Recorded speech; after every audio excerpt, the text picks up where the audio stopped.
तो एक लड़का रोज स्कूल जाता था और उसकी जो पीछे वाइट शर्ट थी ना वो गंदी थी और वो फटी हुई थी। तो उसकी क्लास में रोज उसको बच्चे छेड़ते थे, उसको रोज चिढ़ाते थे और बोलते थे कि क्या यार गंदी फटी हुई शर्ट पहन के आता है और फटी हुई पहन के आता है। तो एक दिन वो क्या हुआ, वो अपने घर आया और घर आने के बाद उसने अपनी मम्मी को बोला कि मम्मी, मेरी जो शर्ट है ये खराब हो चुकी है और मेरे को बच्चे रोज डांटते हैं और रोज चिढ़ाते हैं कि तेरी शर्ट फटी हुई है, तेरी गंदी हो रखी है, धुलवाता भी नहीं है, ये वो 70 चीजें उसको बोलते हैं। तो एक दिन क्या होता है, वो अपने घर आता है और अपनी मम्मी को सारी चीजें बताता है। बताने के बाद उसकी मम्मी उसको जवाब देती है कि बेटा गरीब घर से वो बंदे थे। तो वो बताती है उसकी मम्मी के, देख बेटा तेरी बहन की जो फ्रॉक है ना वो देखो फटा हुआ है।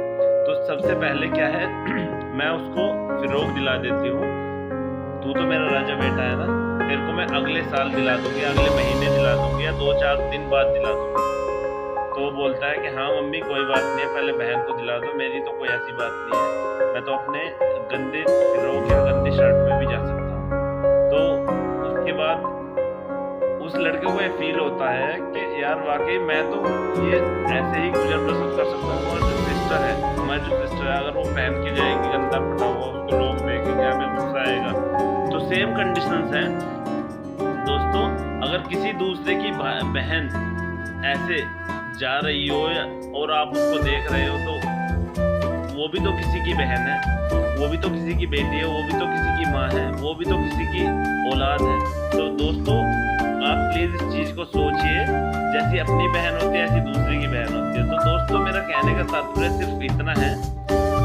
तो प्लीज अगर इन चीजों पे हम रोक लगा दें तो देखो भारत देश से जो ना रेपिस्ट ये मामले बहुत कम हो जाएंगे। तो दोस्तों मेरा कहने का तात्पर्य सिर्फ इतना सा था कि आप प्लीज अगर ऐसा कहीं देखें तो प्लीज किसी का फटा हुआ है तो दोस्तों मैं सिर्फ यही कहना चाहूंगा कि प्लीज उन पे गंदी निगाह मत मारिए।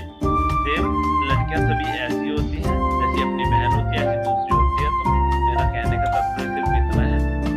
तो अगर दूसरे को सही निगाह से देखोगे तो आपको भी बहुत लोग सही निगाह से देखेंगे। अगर आप उनको गंदी निगाह से देखोगे ना तो दोस्तों आपको भी कोई गंदी निगाह से देखेगा, आपकी सिस्टर, आपकी बहन, आपकी माँ को कोई गंदी निगाह से देखेगा। दोस्तों ऐसा बताया जाता है कि कलयुग है, जैसा आप करोगे ना ऐसे ही दोगे।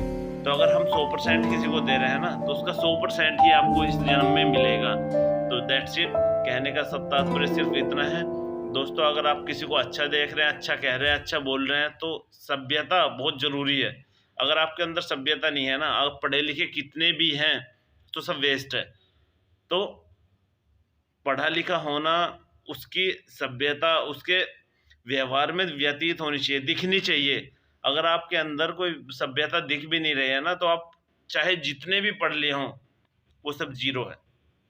तो दोस्तों इस चीज़ का खास तौर पे ध्यान रखें, दूसरे की माँ को भी माँ माने और दूसरे की बहन को भी बहन समझे, जैसे आप